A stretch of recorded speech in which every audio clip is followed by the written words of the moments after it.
I'd like to just talk about the general subject of religion and point out all of the many, many hidden potholes and rocks under the water that you'll not see in religion. And so much of what we call the religious world today is absolutely, it's an incredible story of how much people are not being told about their religious belief systems and where these ideas have come from, etc.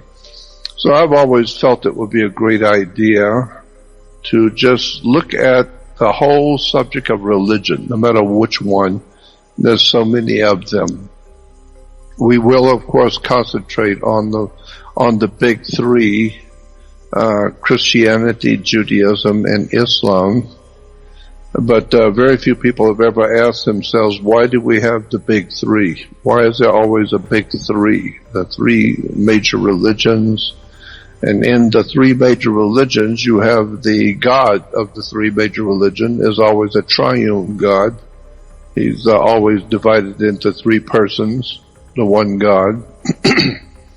And but three plays a big important issue in the secret societies that started our different religions. Most people don't know that our religions came from secret groups and secret societies in history that have come up with an idea and promoted it. They had the opportunity to promote it because they had the money and they owned the means of communication, so they promoted it around town, and it grew until finally today we have all the big religions of the world today, never realizing that just about all of the major religions in the world today are the work of secret societies and fraternal orders that you don't even know about, you've never heard of before.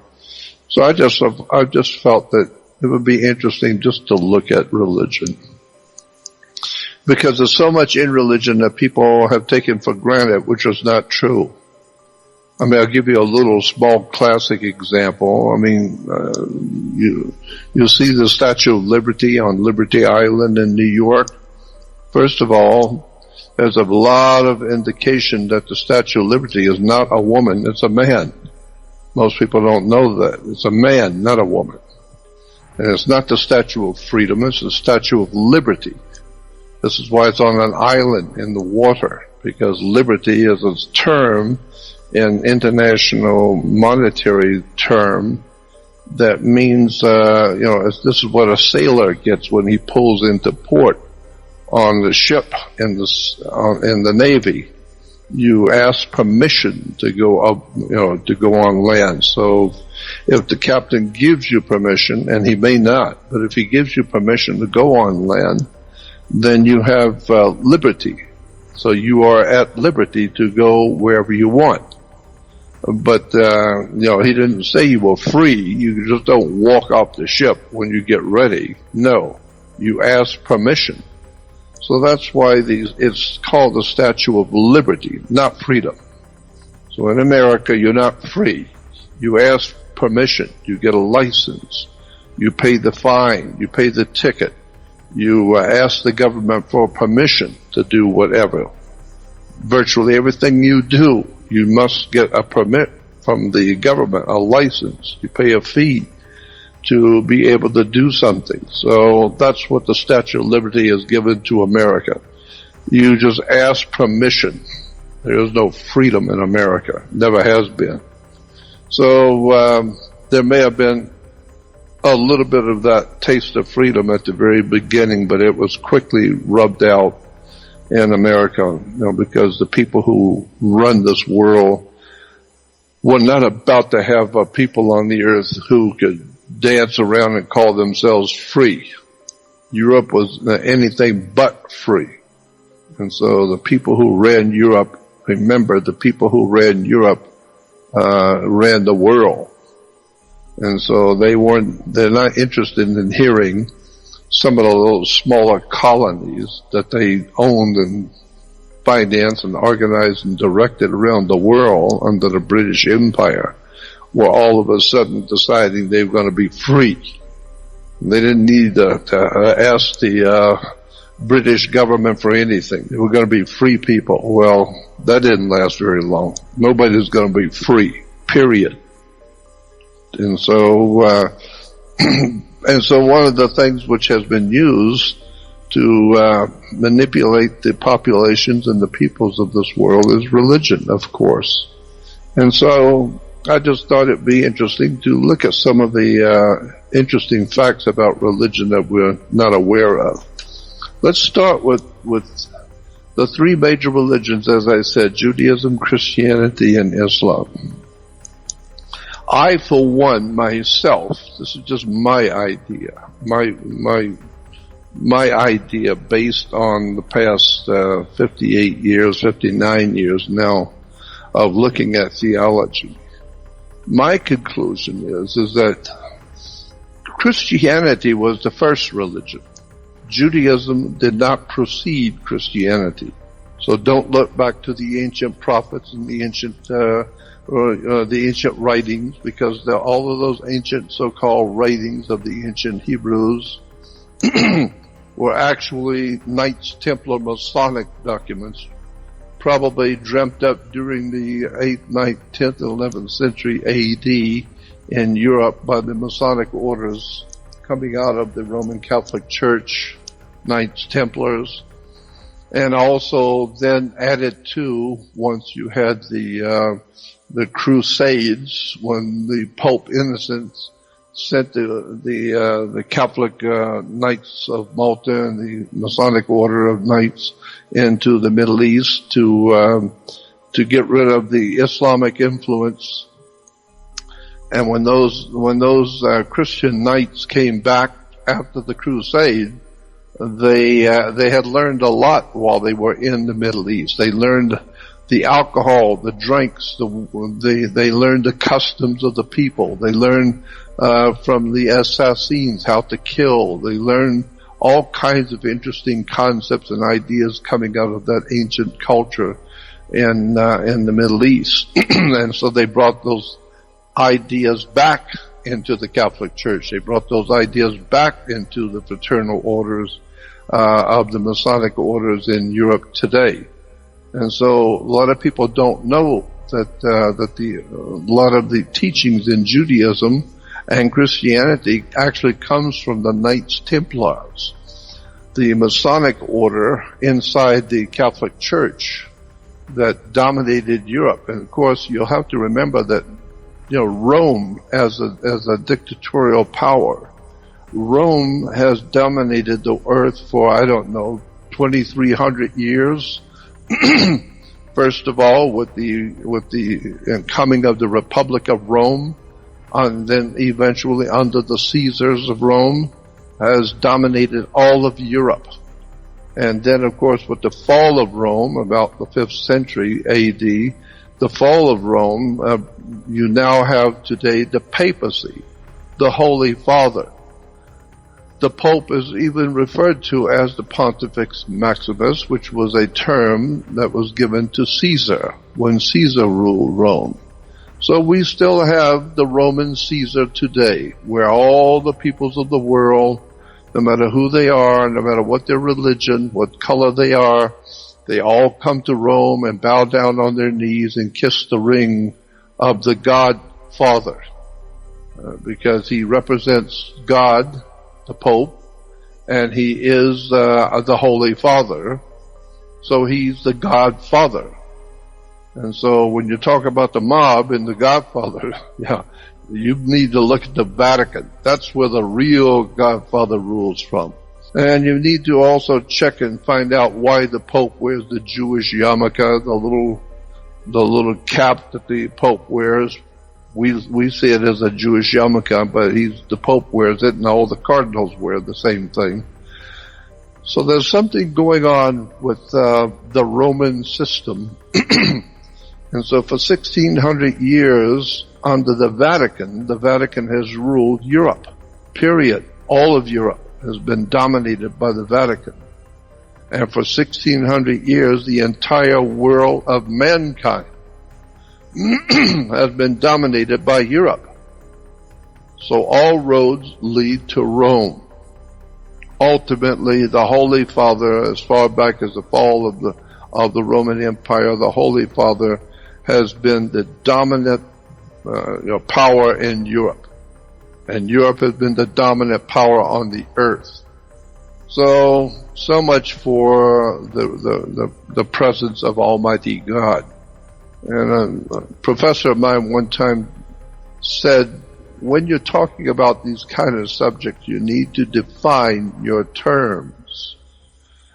So when you're using words in theology, you need to define what you mean by those words. So when you hear someone talking about God, I always ask, would you define what you mean about God? Because, a lot of people talk about God, but everybody has a different idea about what they're talking about. Most people have no idea what they're talking about.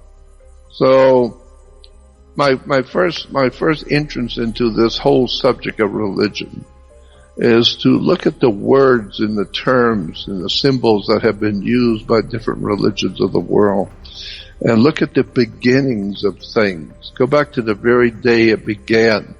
And that's the way I like to do whenever I'm looking at any organization or church or philosophy. I like to see who started this idea, or who started this church. Where did it begin? Who put up the money? And how is it that we still are worshiping today something that was put up and started, 1,600 years ago? We move down the line, and, if you ask a child today, ask a Christian child today if they believe in God, and they say yes, then you ask them, where is God? Where does he live? And they will point straight up. He's out there. He's in heaven. Well, if he's in heaven, he also has angels. Do you believe in angels? Yes. Well, where do the angels live? Where are they? They're out there with God. They're out there in the universe. So I don't know if you know this or not, but if you are from out there, like God in the angels, then you are extraterrestrial. But if you're from Alabama or live in New York, or you were born in Canada, then you are terrestrial, meaning you're from this earth. But we are to understand that God and the angels are not of this world, so that means they're out there, they're extraterrestrial. So, there's an interesting story that probably you've never heard. I talked about it maybe once or twice on shows, but I think it bears repeating now. If you go back to a book today, which is you can still find in libraries and you can still buy it in the bookstores today, the book is called The Theogony of Hesiod. The Theogony is Theogony, Theogony of Hesiod, which is spelled Hesiod. The Theogony of Hesiod is a very thick book that you can find in the libraries, or order it if you wish. You can still get it today. Hesiod was supposedly an illiterate herdsman living back about 700 BC. In the ancient Grecian Empire under the ancient Greeks. And according to Hesiod, who was an illiterate herdsman, he said that in his book, The Theogony, he said that one night while he was out looking over and watching over his sheep, that three separate angels were glowing angels. They floated up to him. He said they didn't walk up to him. It was as they floated in the air up to him. And they called themselves, they told Hesiod that they referred to themselves as muses. M-U-S-E-S, muses. From which we get the word today, museum, or music. Amusement. M-U-S-E. Muses were the three angels that appeared to Hesiod, 700 BC. they said that they talked to, Hesiod said that they talked to him telepathically. And they told him, the three angels said that they wanted him to write a book about the gods that rule over our heavens. Not the whole universe, but the gods that ruled over us, we humans, in our heavens. And so he told them that he was illiterate and couldn't read or write, and they said that would be fine, because they would do something that they would call channeling, and they would overshadow him, and he would just put the pen to the paper, and they will write it for him. So they told him, don't worry about the fact you can't read or write. We will do the automated writing for you. And we will download for you the pecking order of the gods in your heavens. So it was a strange idea that these three angels came to Hesiod back at the ancient Grecian Empire and said to him, we want to tell you about the gods that are over this earth. And we want you to write it so other people can read it. And he said, I'm illiterate and I can't write. So they did the writing for him. And so it was called channeling. We still have the same kind of thing happening today, where spirits will overshadow a person and talk through them. So anyway, then they went on to tell him that the God over our particular solar system in the Milky Way galaxy we're part of, and I do mean a small, tiny part of, but we're part of the Milky Way galaxy. And the muses, the angels, told Hesiod that in our galaxy, we have something called our solar system. And there is a God who has been appointed to be over our solar system. And he is the God over all human life and on the earth. So when you hear humans talking about God, the muses said that God's name is Zeus. Z-E-U-S, Zeus. And Zeus is the God of the earth, and he is the one that has created mankind and has the full dominion over the earth and all life on it. And so later we find out from the angels that Zeus lives on a floating city. They call it a floating city in the universe. And just outside of our solar system, that Zeus, our God, lives in a floating city in the constellation, in a star constellation of Cassiopeia. So there we have our God over the earth, according to the theogony of Hesiod. Our God is Zeus, and he lives in a floating city, and it's in a section of the star system called Cassiopeia. Very interesting. The muses went on to tell Hesiod that if Zeus were to drop an anvil from his front porch and drop it down to the earth, if Zeus were to drop an anvil, it would take 9 days and 9 nights and so many hours for it to hit the earth. Well, it's fairly easy to calculate that distance at which an anvil would fall. So multiply that by 9 days and 9 nights and so many hours. And so it was easy to calculate the distance to a little over 3 million miles from Earth.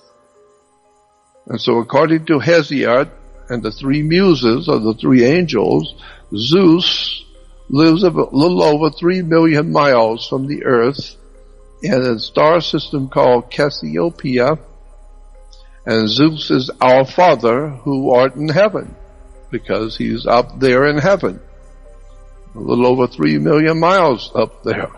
And so our Father who art in heaven is Zeus, and hallowed be thy name, Zeus. And of course so that's the name of that tune. So, now, back in 1930, there was an American astronomer named Karl Jansky, K-A-R-L, Jansky, J-A-N-S-K-Y.